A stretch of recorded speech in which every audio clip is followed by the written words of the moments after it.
جو یہ طاقتور کو قانون کے نیچے لے کے آئے ہیں، اور اس کی وجہ سے آپ بڑا شور سنتے ہیں، آپ تباہ ہو گیا ملک. وہ سارا جو ایک چھوٹا سا ایلیٹ طبقہ ہے جو کہ اپنے آپ کو قانون سے اوپر سمجھتا ہے، وہ سب اکٹھا ہو گیا، اور وہ 2 سال مسلسل اس گورنمنٹ کو گرانے کی. اس میں اگر آپ کو بتاؤں کہ جو ہمارے 3 سب سے بڑے چیلنجز ہیں وہ کیا ہیں، 3 اگر میں، اور بھی ہیں لیکن وہ مائنر ہیں، ان کے اوپر کنٹرول ہو جائے گا. جو 3 سب سے بڑے چیلنج ہیں، نمبر 1 جو اتنے بڑے ہم نے خسارہ فار کرنٹ اکاؤنٹ ڈیفیسٹ، یعنی کہ جو ڈالر ملک میں آ رہے ہیں اور باہر جا رہے ہیں، $20 ارب کا خسارہ تھا. یہ سب سے بڑا چیلنج تھا کیونکہ اس کا ڈائریکٹ امپیکٹ پڑتا ہے کرنسی پہ. جب آپ کا اتنا بڑا خسارہ، یعنی ہم امپورٹ کر رہے تھے تقریباً $60 ارب کی اور ایکسپورٹ کر رہے ہیں $20 ارب کی، تو جب $40 ارب کا ٹریڈ ڈیفیسٹ ہو تو اس کا ڈائریکٹ امپیکٹ پڑتا ہے آپ کے روپے کے اوپر. تو کیونکہ ڈالر مہنگا ہو جاتا ہے، روپیہ گرتا ہے، روپے گرنے سے پھر سارا افیکٹ ہوتا ہے. بجلی افیکٹ ہوتی ہے، آپ کی گیس جو امپورٹ کرتے ہیں وہ مہنگی ہو جاتی ہے، اس کی وجہ سے مہنگائی آتی ہے، مہنگائی سے غریب آدمی پستا ہے، ساری امپورٹس. تو وہ سب سے بڑا ہمارا چیلنج وہ تھا. کانٹریکٹ سائن کیے ہوئے انہوں نے انرجی کے پچھلے 10-15 سال اور پچھلے 5 سال میں بھی. بجلی بنا رہے ہیں مہنگی اور بیچ رہے ہیں ہم سستی. جو سستی کا مطلب کہ ابھی بھی جو ہم بجلی بیچ رہے ہیں وہ دنیا میں مہنگی ترین بجلی ہے، لیکن جس ریٹ پہ بجلی بن رہی ہے، جنریٹ ہو رہی ہے، اس میں ابھی بھی خسارہ ہے. یعنی وہ زیادہ مہنگی ہے، بیچ رہے ہیں سستی. اب اس کا بجلی بڑھاتے ہیں تب مشکل، بجلی نہیں بڑھاتے ہیں گردشی قرضے جو آپ نے سیکولر ڈیٹ بڑھ جاتی ہے، ہم ادھر پھنسے ہوئے. اب اگر ہم بجلی بڑھاتے ہیں، سب سے بڑا نقصان ہماری انڈسٹری کو ہے. وہ مقابلہ ہی نہیں کر سکتی ہندوستان کی اور بنگلہ دیش کی انڈسٹری سے. ان کو ہمیں سبسڈی دینی پڑتی ہے، جب سبسڈی دیتے ہیں خسارہ بڑھ جاتا ہے. تو وہ وشس سرکل میں پھنسے ہوئے ریپڈلی کرنا ہے. 2 سال آلریڈی گزر گئے ہیں. جب تک اس کو حل نہیں کریں گے، جو آپ کا اکنامک فریڈم کا ویژن ہے، جو آپ کا ریاست مدینہ کا ویژن ہے، جب تک آپ کو یہاں سے ریلیف نہیں ملے گا تو وہ ساری چیزیں بعد میں آئیں گی. کیونکہ ابھی جو بھی آپ نے فرمایا یہ سارے کانسیپٹس ہیں، بالکل صحیح آپ نے فرمایا، میٹر آف فیکٹس ہے، مگر اب ریزولوشن چاہیے سر. کامران انشاءاللہ ایک پوری اب باقاعدہ ایک کمپریہنسو پاور کی پالیسی لے کے آ رہے ہیں. ڈیولپڈ ہے، یہ ہفتے 2 ہفتے کے اندر ہم پبلک کے سامنے لے کے آئیں گے. یہ فرمائیے گا کہ کوئی اچھی بات کرتے ہیں. پاکستان کے لیے ساری دنیا حیران ہے کہ جو اللہ تعالیٰ کا بڑا فضل و کرم ہوا ہے، جو ہمیں اللہ تعالیٰ نے کووڈ سے تقریباً بچایا ہے، ایک میریکل اللہ کے فضل و کرم سے ہوا ہے. اور یہ میں تو یہی سمجھتا ہوں، ظاہر ہر مسلمان یہ سمجھتا ہے کہ یہ اللہ تعالیٰ کا ایک معجزہ ہے اور پاکستانیوں پہ اس کا کرم ہوا ہے، اور ساری دنیا اس پہ حیران ہے کہ آج پورے ریجن میں ہمارے کیا ہو رہا ہے، دنیا میں کیا ہو رہا ہے. آپ مجھے بتائیے آپ کی کیا انٹرپریٹیشن ہے کہ یہ کیا ہوا ہے؟ دیکھیے کامران، میرا تو ایک ایمان والا آدمی ہوں. میں سمجھتا ہوں کہ دنیا میں کوئی بھی اچھی بری چیز نہیں ہوتی اللہ کی اجازت کے بغیر، اور بری جو چیزیں ہوتی ہیں وہ عموماً آپ کے اعمال کی وجہ سے ہوتی ہیں. اب دیکھیں کووڈ ہوا، ہمارے جب مشکل سے میرے خیال میں 13-14 کیسز تھے یا 28 کیسز تھے، تو ہم نے لاک ڈاؤن لگا دیا 13 مارچ کو. اب میں دیکھ رہا تھا کہ یورپ کے اندر اس وقت کیسز تیزی سے بڑھ رہے تھے، اور یورپ نے، اسپین میں، اٹلی میں، انہوں نے ایک دم بند کر دیا، اپنا ٹوٹل لاک ڈاؤن لگا دیا. اب میں وہاں جب دیکھ رہا تھا تو ایک دم ان کو دیکھتے ہوئے ہمارے یہاں لوگوں نے شور مچا دیا کہ آپ بھی پورا لاک ڈاؤن کر دیں.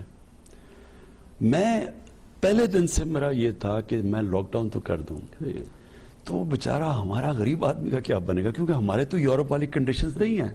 میں نے انٹرویوز بھی شروع میں دی اور مجھے بڑی اٹیک کیا گیا، تنقید کی گئی کہ اس کو سمجھ نہیں ہے، یہ تباہ کر رہا ہے ملک کو، اور یہ بھی. لیکن دیکھیں، جب تک ایک معاشرہ، اور میں یہ پھر مدینہ کی ریاست، کہ آپ کا مائنڈ سیٹ یہ ہونا چاہیے کہ پرائرٹی ہونی چاہیے کہ آپ کا کمزور غریب طبقہ وہ آپ کے سامنے ہونا چاہیے. اب ہندوستان نے نہیں کیا. نریندر مودی نے 4 گھنٹے کے ٹائم پہ، ہمارے سے بعد میں اس نے کیا، کرفیو لگا دیا. بیچارے لاکھوں لوگ سڑکوں کے اوپر، وہ بیچارے جو دیہڑی دار کام کرنے آئے ہوئے تھے شہروں میں، ٹرانسپورٹ بند کر دی، وہ بیچارے سڑکوں پہ جا رہے ہیں، کوئی مر بھی گئے.